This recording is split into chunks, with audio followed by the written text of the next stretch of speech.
I have just one question for you.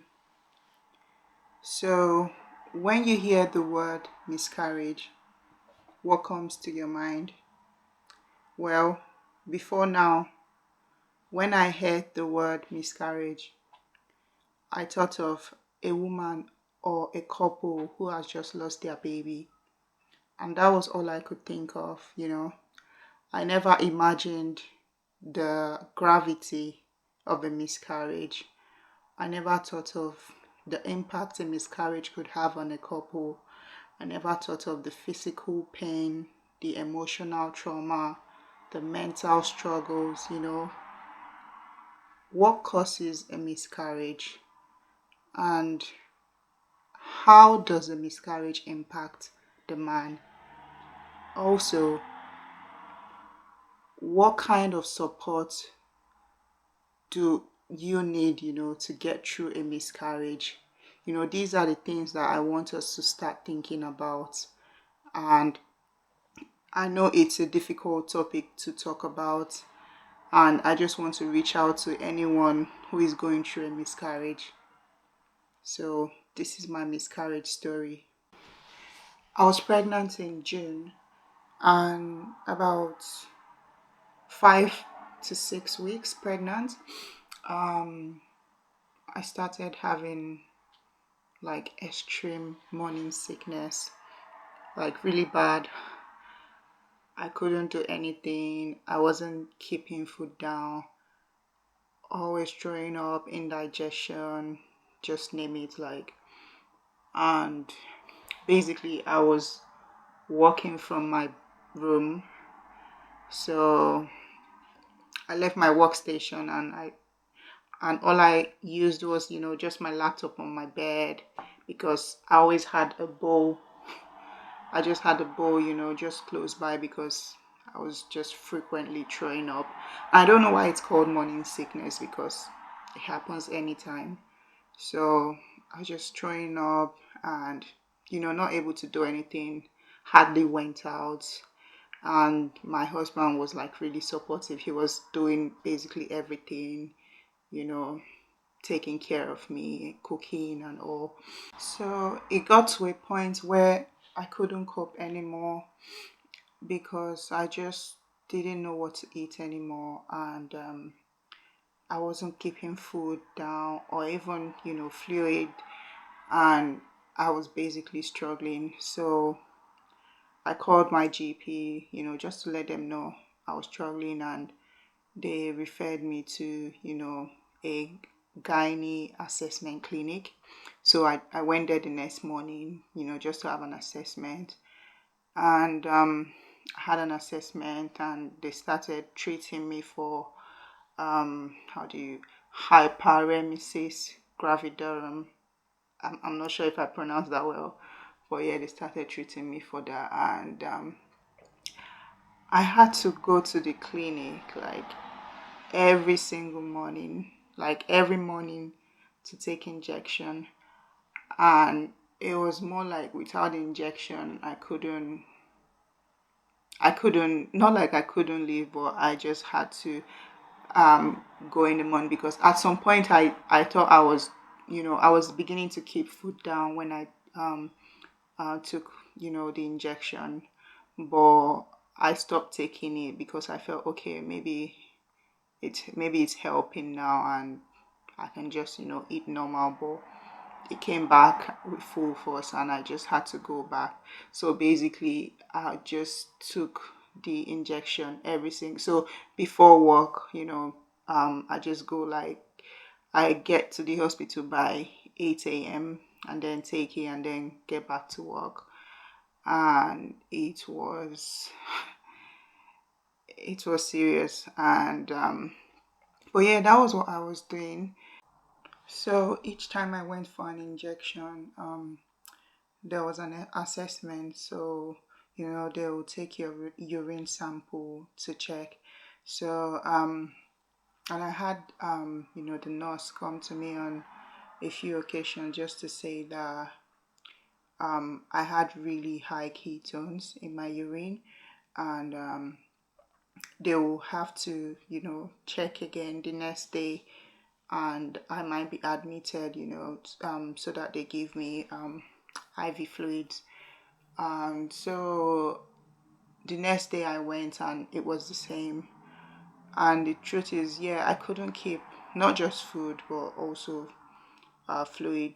Sometimes, like, I was struggling in the morning. So before my injection, in the morning, I was just, almost like I just removed all the liquid in my system, and it was difficult, to drink water, or because of how I was feeling, the nausea and just the vomiting, indigestion. It was just, and it was a lot of acid reflux. So that was one thing I was struggling with. So the nurse said, so when I went back the next day, it was still high, and she said that she's spoken with the doctor, and just because my BP wasn't high, so they felt it was okay for me to go home, so I didn't have to be admitted for IV fluid. So fast forward to 15 weeks pregnant. Yeah, that was when the main drama started. I mean, it wasn't enough that I already struggled throughout the pregnancy, but 15 weeks pregnant. So one day after work in the evening, I was just, in pains, and I just didn't understand why. And sometimes when you're new to something, you just check Google, and it's almost like, oh, Google knows it all. So I checked, and it said, when you're 16 weeks, there's something called round ligament pain. So I was like, oh, that's the pain I'm having, round ligament pain. And then but the the thing is, the pain just, it kept on getting worse, and it wasn't getting better, like what I read on Google. And I couldn't sleep all night, so I was just really struggling. And all I remember was then, because my husband, he just, kept on, praying, and he'll fall asleep, and when he wakes up, he'll just continue praying.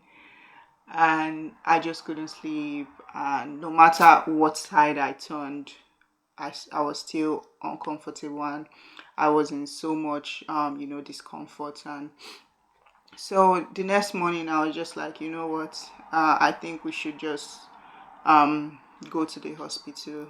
So I emailed my line manager, just to say that I had to go to the hospital, and I just needed to check that everything was fine, and I was in so much pain, and it was impossible for me to work that day. So I went to the hospital, and so I went to the hospital as if I was taking my injection, and I told the nurse how I was feeling, and she could see that I was in pain. So she said that she will try and see if I can, talk to the doctor. So I spoke with the doctor. The doctor examined me. The doctor saw that I was in so much pain, and the doctor said that it could be, what do you call it? It could be the fibroid, because yeah, the fibroid appeared in my 12th week scan. Yeah, the first scan I had, they didn't find the fibroid, so they only found it in the second scan. So, but it was, 4 centimeter. It wasn't, big, so just tiny. And the doctor felt maybe it was my fibroid causing the pain. So there's something called fibroid degeneration. So the doctor thought I was having fibroid degeneration. And the doctor was like, okay, they'll try and see if I can, get a scan that day, just to see. And the doctor asked the nurse to give me painkillers. So they tried several painkillers just to see if it will help with the pain I was going through. So they gave me, I think it was paracetamol. It didn't work, and then they tried codeine. It didn't work, and just because I wasn't like my body wasn't reacting to any of the painkillers, like none of them was working. So the nurse came back to me and said that the doctor said that I have to be admitted in the hospital just to help me with pain management, because I was in a lot of pain, and the painkillers were not able to help or control it in any way. So so they offered to listen to my baby's heartbeat, because the what do you call it, the scan, yeah, it was all booked for that day. So I listened to my baby's heartbeat with the nurse, and she said the heartbeat was nice and steady.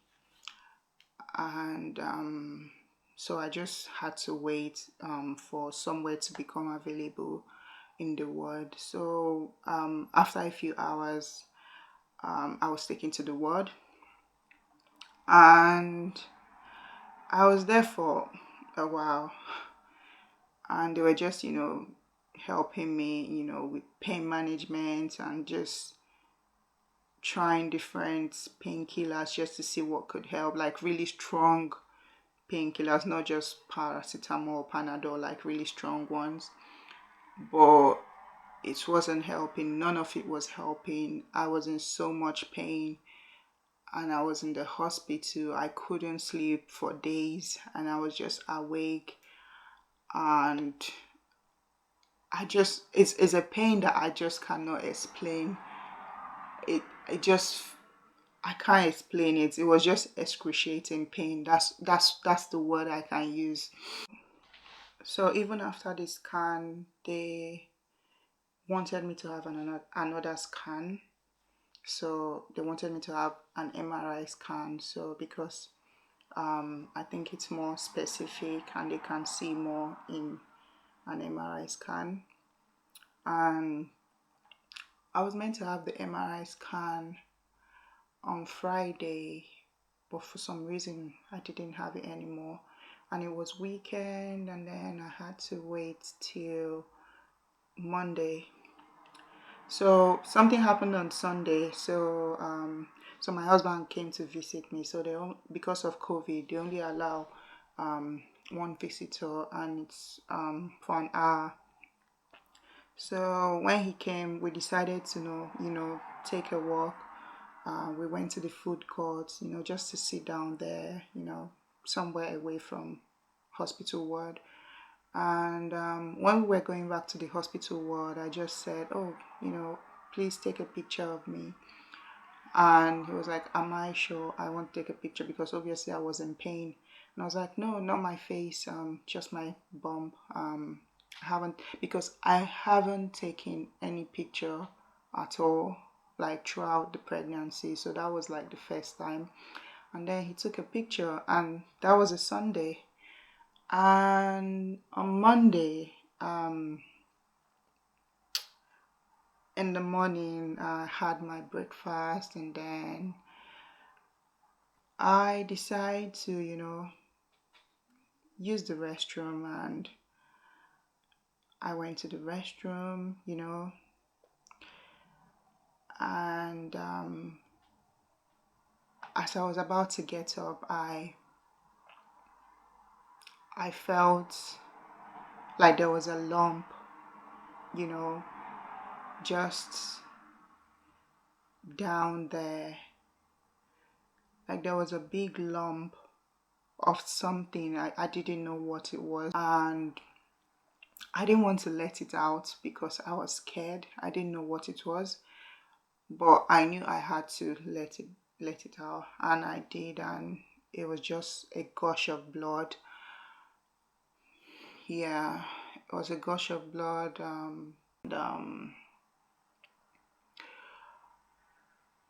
I freaked out, and I told someone, in the room to, press the buzzer, so I could get assistance, like someone to, come join me or check me out. And the nurse came, and I just told her that I was bleeding like heavily, and I did not know what was wrong, and I was scared. I hope I told her I hope my baby was, fine. And so she looked in, and she said that it might just be the fibroid, because they felt it was fibroid degeneration happening. So she said it might be the fibroid degenerating, and she couldn't see anything to say that my baby was affected. So she just tried to encourage me, and she gave me, she just cleaned me up and took me to my bed. So when I was in my bed, they came to take my blood, and they put cannula just in my arm. I think just one for they put it in my arm just so it's there, and when they needed to maybe put fluid or something, they can just easily use the cannula. So they took me to the treatment room, and the nurse, she couldn't check at first because she said I was bleeding too much, and they kept on wiping, just had to try to reduce the blood before they could check or anything. So they did that for a while, and afterwards they checked, and the nurse said that, or rather, sorry, the doctor said that she couldn't find anything to say that I was having a miscarriage, or that my baby was affected in any way, but that she's just worried that I'm bleeding too much. So the senior doctor checked for a while, and afterwards said, "Sweetheart, you're having a miscarriage." Those words broke me in 1,000 ways that I cannot begin to explain to you.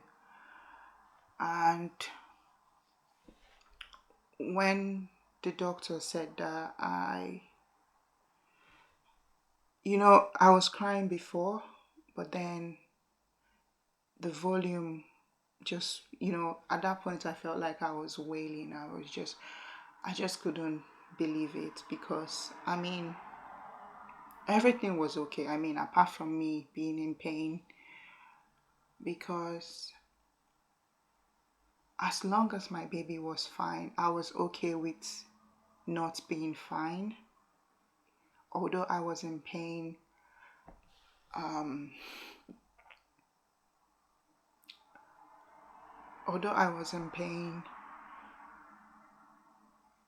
I was happy that, or I was okay, knowing that my baby was all right. So they tried to clean me up and just get me dressed and took me to my room. So I waited for a while. My husband came in, he came to stay with me, because they said they only allow visitors at a certain time, but they said that he could come and he could stay as long as he wanted to, and even stay the night with me. we actually spent 3 nights at the hospital. And so the doctor came and said that because they did not see enough, enough evidence, so in the blood, that I was having like a miscarriage, like that it was setting. So they wanted to put a pause on, starting the medical procedure for miscarriage. So instead, they wanted me to have a scan in the morning, just to see if there was a heartbeat, like if my baby was still alive. So that was to us, that was hope. Like even if it was a tiny chance, and me and my husband, we held on to it, and we just prayed. And it was the longest night of our lives, so we just wanted it to be morning. And so the next day came and we went for the scan. And so the sonographer checked, and she checked for a while, and then she said she couldn't find any heartbeat, like there wasn't any heartbeat. And my husband just goes, numb. And I said, "Are you sure? Check again." And she checks again, and she's like, "I'm sorry, there's no heartbeat." And I didn't want to agree with her, so I asked her to check again for the second time. And she went to call like a senior colleague of hers to check. And it was the same, so there was no heartbeat. So we lost our baby boy. And it was, I don't know how to explain it, but the emotions again, like, and it just got worse. It's like, oh, it's real. I actually lost my baby. We lost our baby. And I was just, crying. My husband was, like quiet. He just, couldn't say anything. And I could tell he was broken as well. So they took me back to the ward, and the doctor came in and talked about the medical procedure for miscarriage again, and how I had to give my consent to it. So we started on the medical procedure. And just before, throughout that day, they already said I shouldn't eat anything. So I wasn't eating, I wasn't drinking, I was on IV fluid like throughout that day, like from the morning. So I was basically starving. And before they started, like before they put the pills, for some reason, I don't know what I was thinking. I told my husband to go home,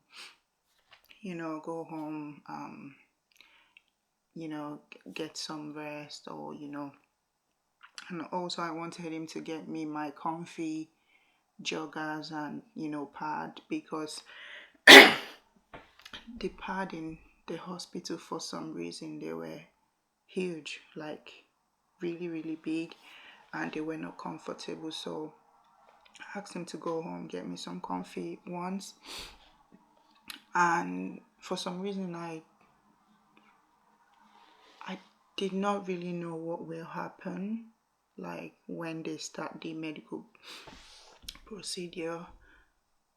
Maybe I thought that it would be like, being on your period or bleeding. So I did not know what would happen. So I just told him, just casually to go home and get me some stuff. And yeah, he went home, and because he was like, "Are you sure?" And I'm like, "Yeah, I can handle it." Like, yeah, I think in my head, yeah, it was just bleeding. So he went home, and then the doctor came, and then put I think it was 2 pill, so put 2 pill inside. And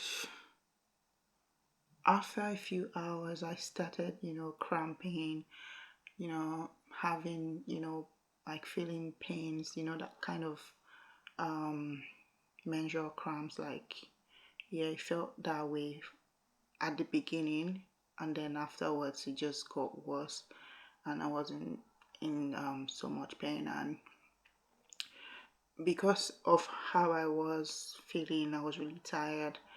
I needed to use the restroom, so I pressed my buzzer, because I needed someone to assist me.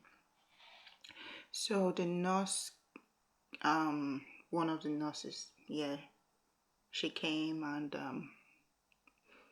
I told her I needed to use the restroom, and for some reason she brought another nurse with her, and I was just like, okay, are you guys just going to watch me pee? Or it was just, blood coming out, and all of a sudden I felt like there was something, just stuck. And then I told them, and they were like, yes, keep I should push through it. And it wasn't that easy, pushing. Yes, I was pushing, but it took a while before something came out. So I was pushing and pushing, and then after a while there was a gush again, and it wasn't just blood this time.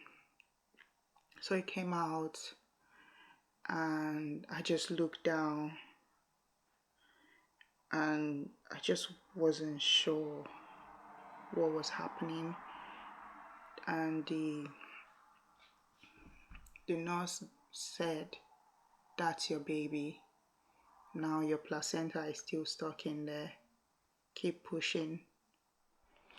So she was like, keep pushing. Push all the way through. And when you feel the pain, push even more.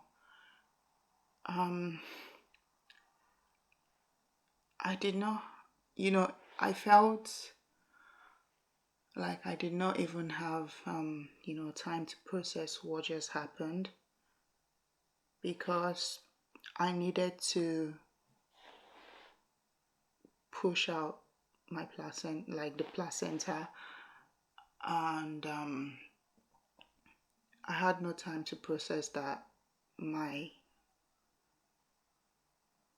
baby boy just came out of me, and I couldn't process it. I could not have a moment, and it was sad.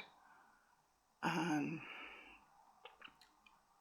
I just knew that I had to keep pushing, because the placenta was stuck in me, and for some reason it was really difficult. And I know we stayed in there for hours, trying to get everything out. And I remember asking one of the nurses, I said, why didn't you tell me it was this serious? For some reason, I just had no knowledge of what was going to happen. So I was on air and gas, to help with the pain. And I had cannula, like my both arms, like it was full. And I was also on IV fluid. And at the same time, they had to, because my hand was full with cannula, they had to put the blood pressure machine on my leg, to take the reading and all. So the truth is, when my baby came out of me, I went into shock mode, kind of, because it wasn't what I was expecting. And I was, just, I just felt like I just wanted everything to stop. And I was in so much pain, the contraction pain. I don't even know how to explain that pain, because I didn't expect it. So if and it felt like there was something pulling my stomach, or I don't know, it was just pulling inside my stomach, and it was just like really painful. And at the same time, I was starving, you know, extremely tired and weak, because I did not have any food at all the whole day, and I still had to push. And I mean, I didn't have any energy to do any of that, but I had to.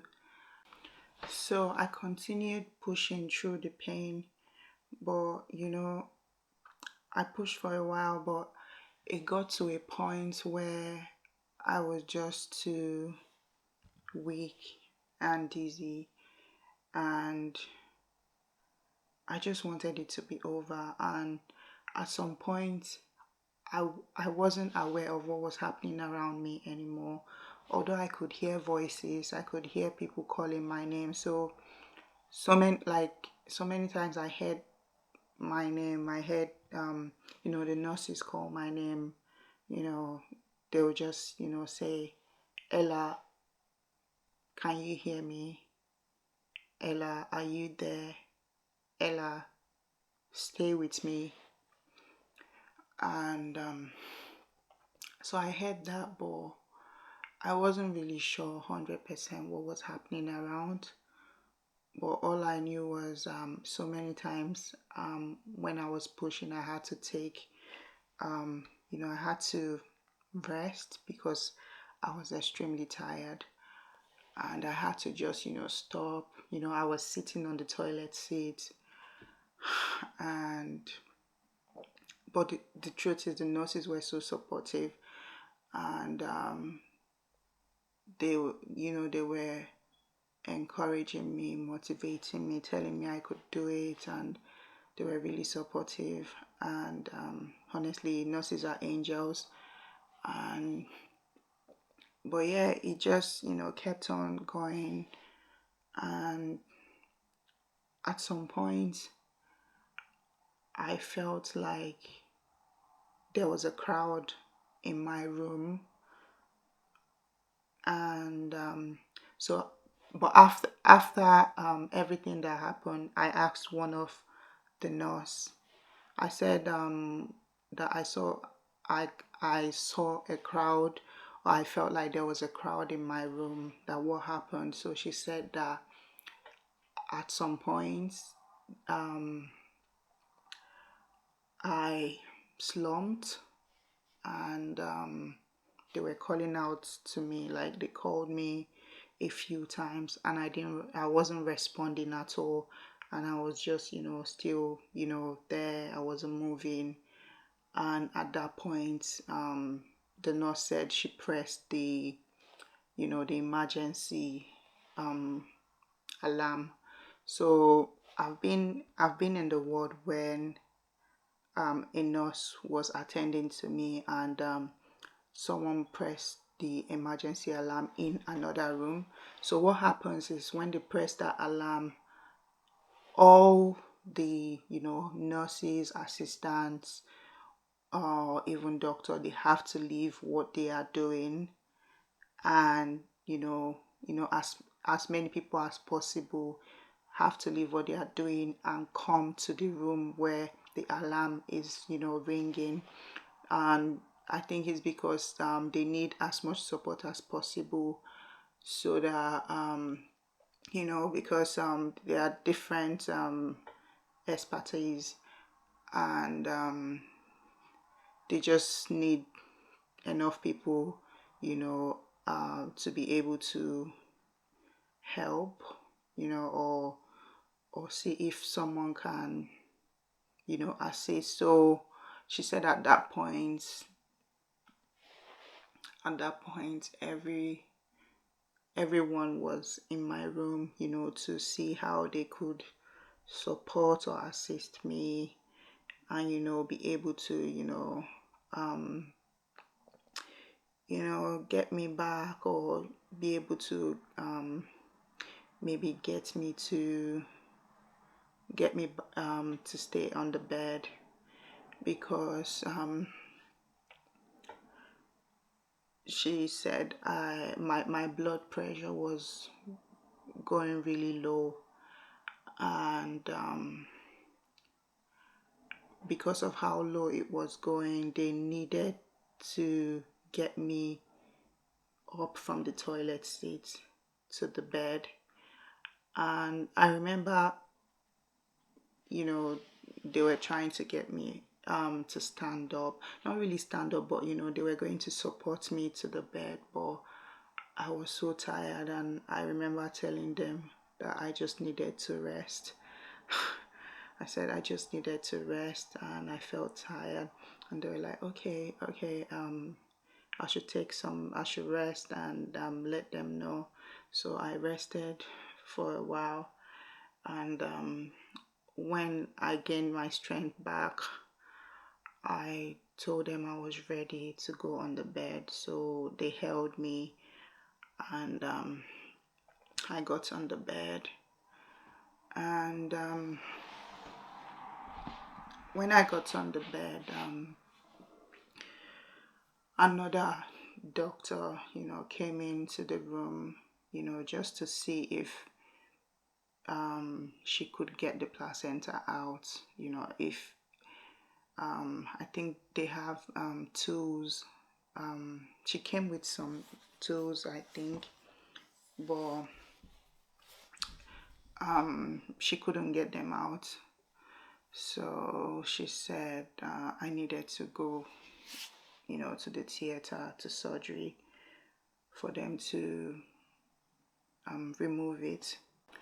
So because I lost so much blood already, they gave me, blood transfusion, and while I was on that, they were preparing me for surgery, and I remember before surgery, I told them, I was like, call my husband, tell him to start coming now, tell him to leave um everything that he's doing. I don't need the comfy pad anymore, or the joggers. Just tell him to start coming now. I need my husband here with me. And that was at that point when they said I had to go into the theater. That was all I could think of. I just really needed my husband there with me. So I kept on sucking on the air and gas, to help with the pain. And I got to the operating theater, and they had to take the air and gas away for some reason, and I was in so much pain. And I was just, when the pain came, I would just, scream, because I don't know, it was just not like anything I've experienced before. The doctors came, and they were asking about, any medical history, medication, and so on, just so that they were aware. So I was scared, about, having, surgery, because I thought surgery meant that they had to open me up. So I asked one of the doctors, I said, will you have to open me up? And the doctor was like, no. The doctor was like, hopefully not. The doctor explained that they will use anesthetic. So they'll put on the mask and ask me to breathe in and out, and yeah, I'll fall asleep. So when the doctor put on the mask, the next thing I remember was waking up. It happened really fast. So I woke up, and I felt like it was just a minute ago that, they put on the mask. And I asked someone, I said, how long did the procedure take? And they said I've been in the theater for 2 hours. So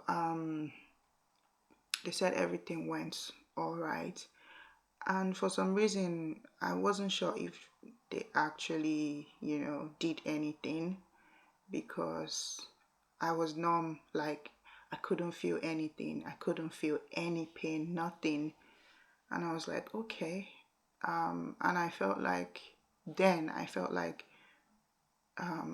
instead of, making me go through giving birth to my baby, they should have just, maybe done the same thing. But I don't know, I'm not a doctor, so. But I was like, okay, this is not bad then. I don't feel any pain. I feel completely normal. But the next day,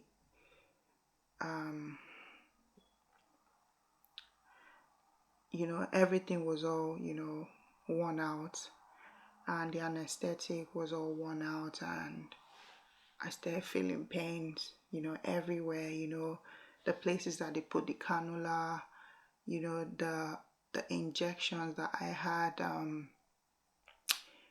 throughout the pregnancy, the pain that I was feeling in my stomach. When I originally came to the hospital, the reason why I came to the hospital in the first place, I was feeling the pain. I was feeling, like really painful cramps, and everything just came, and I was feeling really sore, like everywhere. So I was meant to be discharged the next day, but I told the nurse that I was feeling really weak and dizzy, and the nurse said I should stay back so that they will monitor me before, they'll monitor me throughout the evening, and maybe I'll be discharged the next day. Even, they've already written up my discharge letter and everything. So I stayed back, and throughout the night, they'll come and take my blood pressure. I felt like they were taking it every hour or every 2 hours. And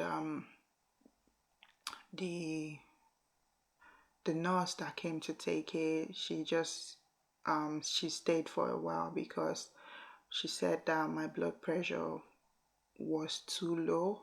So she was trying to get it to be, normal. So she'll get me to sit up, she will get me to drink water, just, until it was normal. And then they kept on checking, but the more they checked, it was still low for some reason. So it just, just from being admitted to the hospital to having a miscarriage, I just didn't see that happening. And it was difficult, and it's still difficult. So this will be the end of this video. Thanks for watching. I hope you can like, subscribe, drop a comment, join the family, and let's talk about life. Let's talk about the struggles we are going through, and let's be able to motivate and encourage each other.